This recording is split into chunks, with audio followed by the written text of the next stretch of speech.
ክርስቲያኖች ከቸርች የመጥፋታቸው ትልቁ ምክንያት አብዛኛው ክርስቲያን ከቸርች የጠፋው ባይ ዘ ዌይ በድክመቱ ብቻ ነው፣ በሐሜት ጅራፍ። ብዙ ሰው ማለት ነው እቺ ልጅ አጥር ጥግ ስር አየናት፣ በጣም ታስጠላለች፣ የእንትና ልጅ አይደለች አውቃታለሁ እኮ የእንትና ልጅ አውቃለሁ እኮ ብሎ በሐሜት ጅራፉ ስለገረፈው ያ ልጅ ድጋሚ አቅም አይኖረውም፣ ፖቴንሻል አይኖረውም። ለምን ስትል በሐሜት ጅራፍ ተገርፏላ። ያንን ልጅ ግን ቀጥተው መክረው መመለስ የሚገባቸው ሰዎች የቡና መጠጫ ካደረጉት በኋላ እንዴት አድርጎ ቸርች ይምጣ?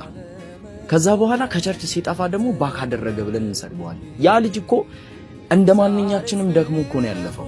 መድከሙን እኮ ቶለሬት ያደረገው እግዚአብሔር እያለ የደከመበትን ፖቴንሻል ካሳየህ በኋላ አጥር ጥግ ስር እኮ የማየት ፖቴንሻል አግኝተህ ካየኸው በኋላ ያንን ልጅ እንድትመልሰው እኮ ጥፋት እኮ አላጠፋም ማለት እንድትመልሰው ታመጣውና የኔ አባት ብለህ የክርስቶስን ፍቅር ስትነግረው ይመለሳል። በቃ ፔሬድ። ይሄንን አለማወቃችን ብዙ ጊዜ የብዙ ክርስቲያኖች መጥፋት ምክንያት እንሆናለን።